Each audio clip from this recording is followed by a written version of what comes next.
अस्सलाम वालेकुम dear students, my name is Hina Shaukat और मैं हूं आपकी क्लास 9th की केमिस्ट्री की टीचर। और आज के इस लेक्चर में हम डिस्कस करने जा रहे हैं properties and applications of some important metals, जो कि हैं platinum, gold and silver. So students, जल्दी से लेते हैं एक क्विक रिकैप।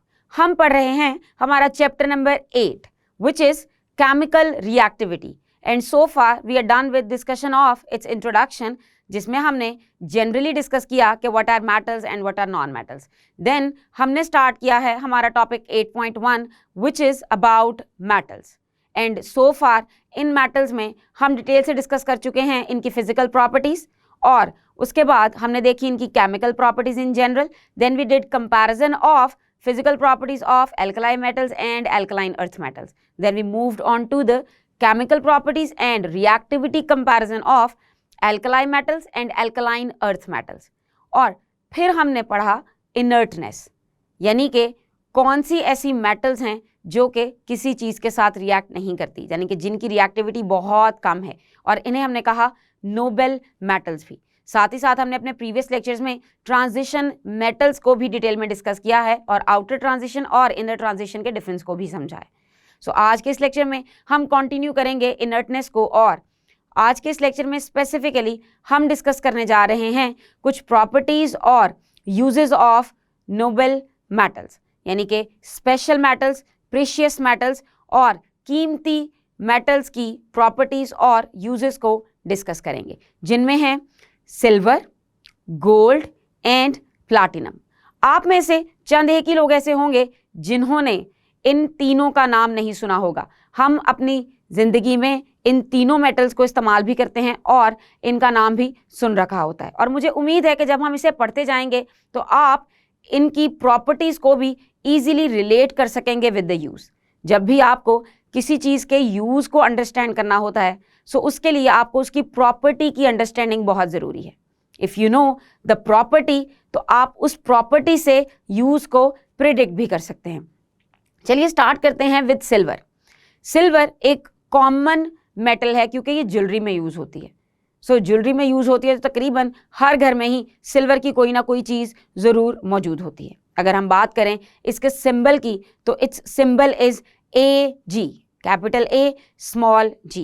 और अगर हम इसकी लोकेशन की बात करें इन पीरियोडिक टेबल, तो it belongs to group number 11 and its period is period number 5, और इसका एटॉमिक नंबर है 47। मुझे उम्मीद है कि इस इंफॉर्मेशन की मदद से आप इसे इजीली पीरियोडिक टेबल में ढूंढ सकेंगे। हमने पढ़ा कि सिल्वर नोबल मेटल्स में आती है, यानी कि इसकी रिएक्टिविटी बहुत कम है। बहुत ही कम चीज़ें ऐसी हैं जिनसे सिल्वर रिएक्ट करने वाली है।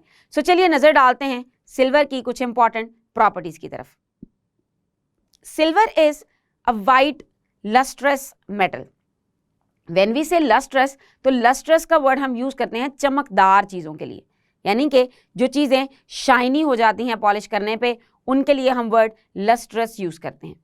अगर हम इसकी कंडक्टिविटी की बात करें, so silver is an excellent conductor of heat and electricity. ये हीट भी कंडक्ट करता है और इलेक्ट्रिसिटी भी कंडक्ट करता है। We know that this conductivity is the general property for all the metals. Almost सारी की सारी मेटल्स ही गुड कंडक्टर्स होती हैं फॉर हीट एंड इलेक्ट्रिसिटी। और अगर हम बात करें सिल्वर की, तो सिल्वर के लिए हम यूज़ कर रहे हैं वर्ड एक्सीलेंट का, कि this is excellent conductor of heat and electricity.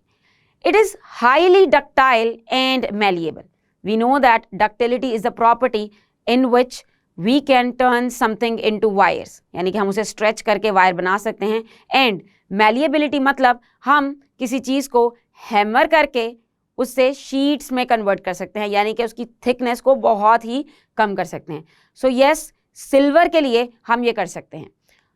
अगर हम बात करें इसकी सरफेस की, तो सिल्वर की सरफेस को अगर आप पॉलिश करेंगे, so it would be very good reflector of light, यानी कि वो लाइट को बहुत अच्छे से रिफ्लेक्ट करेगी। हम देखेंगे कि कैसे ये यूजेस इनकी प्रॉपर्टीज़ के लिए बेनिफिशियल होते हैं। इसकी एक और बहुत ही इंपॉर्टेंट प्रॉपर्टी है, जो ये है कि दिस इज़ अनरिएक्टिव। अब वो अनरिएक्टिव क्यों होती है, उसके पीछे भी एक वजह है। जब हम सिल्वर को ओपन एयर में छोड़ेंगे, so what is going to happen, silver अपने ऊपर एक ऑक्साइड की लेयर बना लेता है and that layer of oxide उसको प्रोटेक्ट करती है फर्दर किसी भी चीज से रिएक्ट करने में, क्योंकि अगर उस लेयर के बाद सिल्वर को किसी चीज से रिएक्ट करना है तो उस लेयर को होना पड़ेगा रिमूव। सो जब तक वो लेयर सिल्वर के ऊपर रहेगी तब तक सिल्वर और किसी चीज के साथ रिएक्ट नहीं करेगी। So this formation of the layer of the oxide और sulphide on the surface of the silver will make it relatively unreactive. अगर आप उस सरफेस के बगैर बात करें तो फिर आप सिल्वर को अनरिएक्टिव नहीं कह सकते।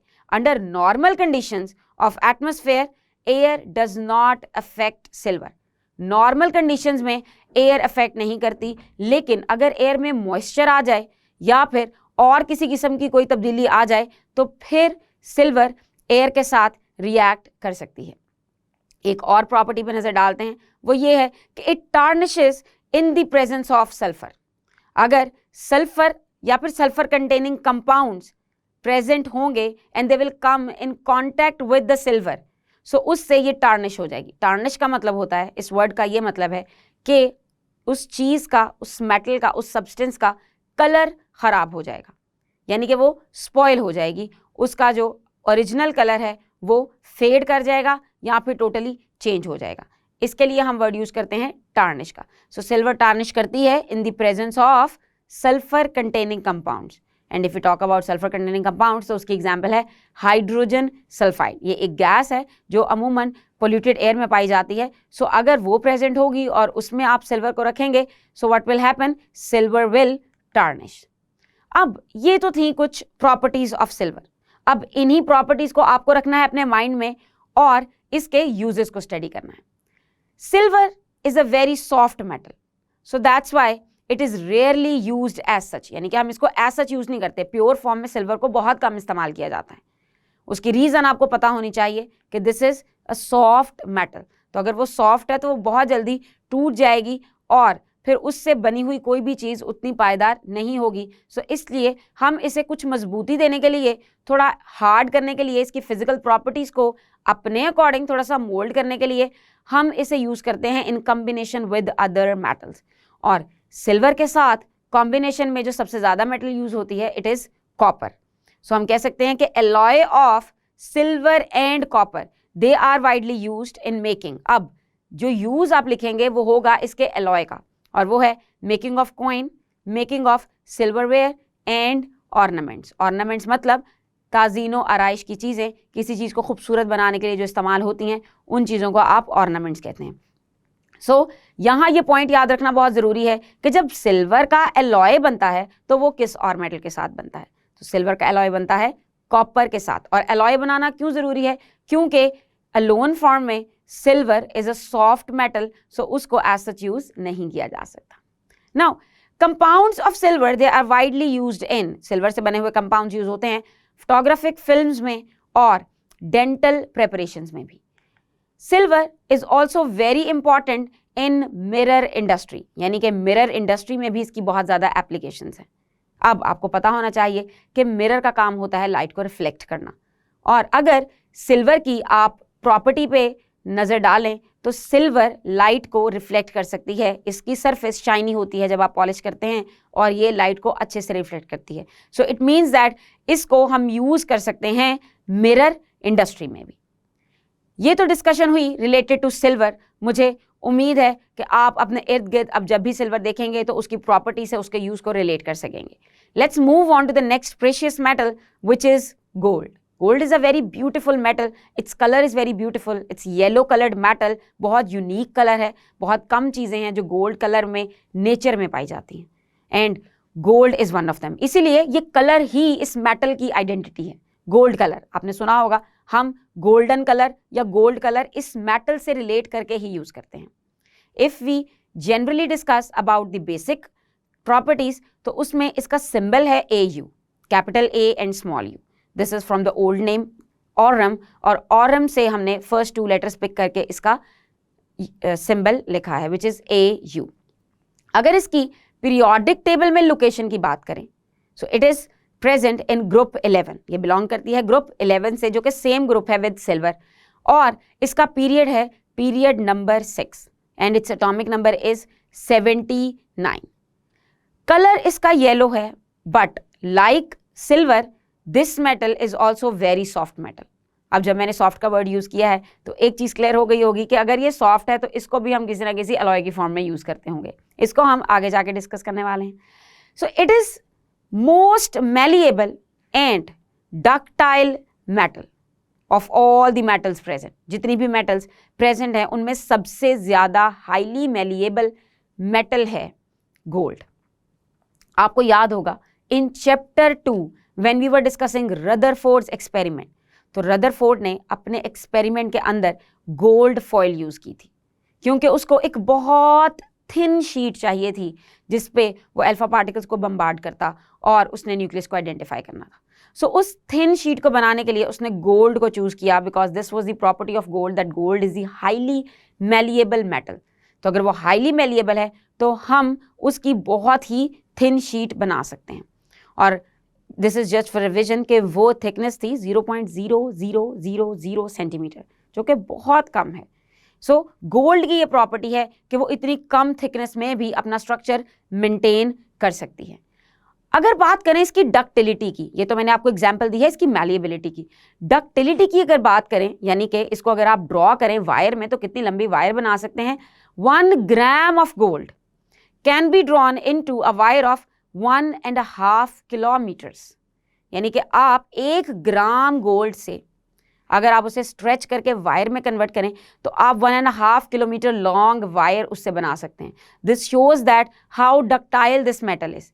इसीलिए इसे कहा जाता है most malleable and ductile metal. ये MCQ की फॉर्म में भी पूछा जा सकता है कि कौन सी ऐसी मेटल है जो कि हाईली डक्टाइल है और हाईली मैलिएबल है. सबसे ज़्यादा मेटल्स में से मैलिएबल और डक्टाइल है तो उसका आंसर सिर्फ और सिर्फ गोल्ड ही होगा. इसके अलावा gold is non reactive metal और जब हम कहते हैं कि एक चीज़ नॉन रिएक्टिव है तो उसके लिए एक और टर्म भी यूज़ करते हैं which is inert. So gold is inert metal.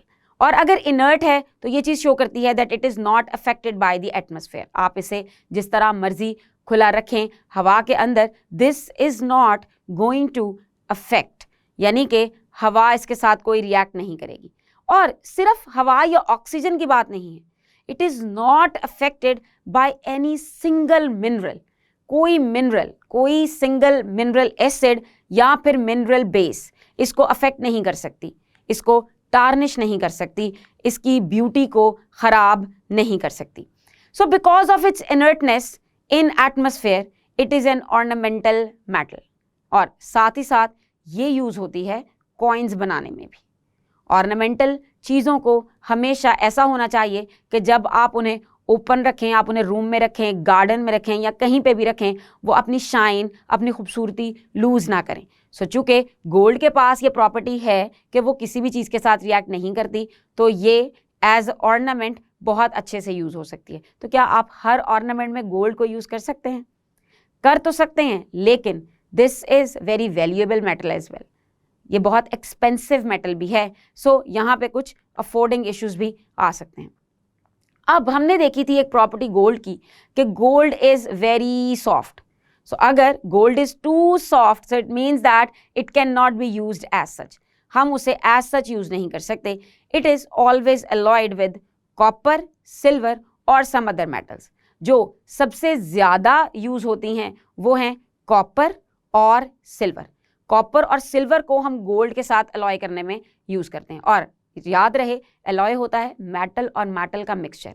और अलॉय हम बनाते इसलिए हैं कि गोल्ड को स्ट्रेंथ मिल सके ताकि हमने उससे जो भी चीज़ बनानी है वो स्ट्रॉन्ग हो. अब गोल्ड में एक और डिस्कशन बहुत इंपॉर्टेंट है. आपने सुना होगा कि गोल्ड हो सकता है कैरेट की फॉर्म में. 24 carat gold, 20 carat gold, 22 carat gold. So इसकी इंफॉर्मेशन गिवन है in your book in do you know, जिसको हम क्वेश्चंस की डिटेल के साथ डिस्कस करेंगे. Let's move on to the next metal which is platinum. Platinum is also very expensive metal. It is very precious metal.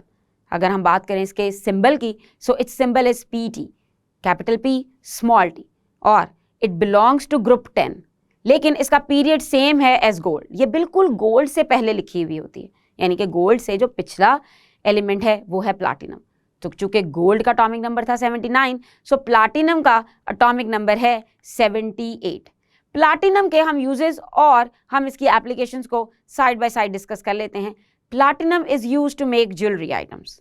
अब वो क्यों use होती है ज्वेलरी में, उसकी बेस है उसकी कुछ प्रॉपर्टीज, और वो प्रॉपर्टीज हैं उसकी यूनिक करेक्टरिस्टिक्स, यानी कि उसका यूनिक कलर, उसका बहुत ही खूबसूरत सिल्वरी सा कलर होता है, और उसकी ब्यूटी, उसकी शाइन बहुत अट्रैक्टिव है, its strength and it's flexibility, और सबसे इंपॉर्टेंट रेजिस्टेंस टू टार्निश, यानी कि ये इनर्ट मेटल है, रिएक्ट नहीं करती किसी के साथ, तो अपना कलर भी खराब नहीं करेगी, तो उसकी जो शाइन है वो बरकरार रहेगी।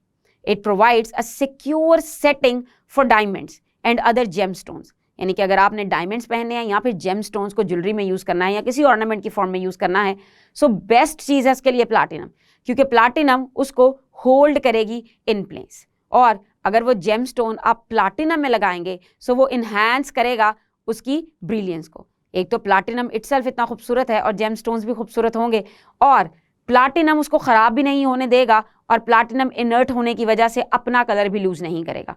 So you can say that addition of platinum to diamond and gemstones are going to enhance their brilliance by looks और durability में भी। अगर हम प्लाटिनम के ऑर्नामेंट और ज्वेलरी के अलावा एक यूज़ की बात करें तो वो एक बहुत ही इंपॉर्टेंट यूज़ है, और वो यूज़ ये है कि platinum metal is used as catalyst. ये एज अ कैटलिस्ट इस्तेमाल होती है। कैटलिस्ट वो चीज़ें होंगी, वो सब्सटेंसेस होते हैं which will speed up a chemical reaction without being use in them. ये खुद इस्तेमाल नहीं होते लेकिन किसी रिएक्शन को तेज़ करा देते हैं। अब प्लाटिनम का एक एलॉय है, I hope you know what is alloy now. So platinum का एक एलॉय है जो कि प्लाटिनम बनाता है with 2 other elements, palladium and rhodium. Palladium, rhodium और प्लाटिनम ये तीनों मिलके एक एलॉय बनाएंगे, and that alloy is used as catalyst in automobiles as catalytic converter. अब ऑटोमोबाइल्स में हमें ये क्यों चाहिए, ये बहुत इंपॉर्टेंट पॉइंट है short question point of view से भी। It converts basically most of the toxic gases जो कि इमिट होती हैं व्हीकल से, और वो टॉक्सिक गैसेस हो सकती हैं carbon monoxide and nitrogen dioxide. ये हैं टॉक्सिक गैसेस। हम सब जानते हैं कि कार्बन मोनोऑक्साइड एक टॉक्सिक गैस है और नाइट्रोजन डाइऑक्साइड भी टॉक्सिक गैस है, और नाइट्रोजन डाइऑक्साइड को आपने एसिड रेन की कॉज में भी पढ़ा होगा कि सल्फर डाइऑक्साइड और नाइट्रोजन डाइऑक्साइड टॉक्सिक होती हैं एनवायरनमेंट के लिए। सो जब व्हीकल्स में ये 2 हार्मफुल गैसेस रिलीज होंगी, सो अगर आप उस ऑटोमोबाइल में यूज करेंगे एलॉय इन 3 मेटल्स का, so what is going to happen, they are going to convert these harmful gases to the harmless gases. और हार्मलेस गैसेस क्या हो सकती हैं कि कार्बन मोनोऑक्साइड कन्वर्ट हो जाए कार्बन डाइऑक्साइड में, और नाइट्रोजन डाइऑक्साइड कन्वर्ट हो जाए नाइट्रोजन में। सो प्लाटिनम की ये करेक्टरिस्टिक है कि वो ऑक्सीडेशन कराएगी दूसरी चीज़ की, यानी कि कार्बन मोनोऑक्साइड की ऑक्सीडेशन करा देगी, यानी कि कार्बन मोनोऑक्साइड में एक ऑक्सीजन ऐड कराएगी तो उससे बन जाएगी कार्बन डाइऑक्साइड, यानी कि हार्मफुल गैस को कन्वर्ट कर दिया है हमने लेस हार्मफुल गैस में। कार्बन डाइऑक्साइड को भी हम कोई यूज़फुल, हमारे लिए तो इतनी यूज़फुल गैस नहीं है, प्लांट्स के लिए यकीनन है, लेकिन फिर भी as compare to carbon monoxide carbon dioxide is much much better. इसके अलावा platinum is used in the production of hard disk. Hard disk drive की जो कोटिंग है उसमें प्लाटिनम यूज होती है, और रीज़न सेम है कि ये इनर्ट है और रिएक्ट नहीं करती चीज़ों के साथ। इसके अलावा ये फाइबर ऑप्टिक्स की केबल्स बनाने में भी इस्तेमाल होती है। Platinum is also used in the manufacturing of fibre glass reinforced plastic and the most important, जिसे हम सब अपने घरों में इस्तेमाल करते हैं, लिक्विड क्रिस्टल डिस्प्लेस का ग्लास बनाने में, यानी कि LCD का जो फ्रंट ग्लास बनाने में इस्तेमाल होती है उसमें भी प्लाटिनम मेटल इस्तेमाल होती है। सो मुझे उम्मीद है कि आपको प्लाटिनम, गोल्ड और सिल्वर इनकी प्रॉपर्टीज़ और उन प्रॉपर्टीज से कंपेयर करके यूजेस की अच्छे से समझ आई है। सो स्टूडेंट्स, आज के इस लेक्चर में हमने डिस्कस किया है यूजेस और प्रॉपर्टीज़ को जो कि हैं रिलेटेड टू इम्पॉर्टेंट मेटल्स, और वो इम्पॉर्टेंट मेटल्स होती हैं हमारी इनर्ट मेटल्स, इन्हें हम नोबल मेटल्स भी कहते हैं। हमने डिटेल में डिस्कस किया है सिल्वर को, गोल्ड को और प्लाटिनम को, और साथ ही साथ रिलेट किया है इनकी एप्लीकेशंस को इनकी प्रॉपर्टीज़ के साथ। मुझे उम्मीद है कि आपको समझ आया होगा। हम अपने आने वाले लेक्चर्स में क्वेश्चंस डिस्कस करेंगे related to this topic metals. तब तक के लिए अल्लाह हाफिज़।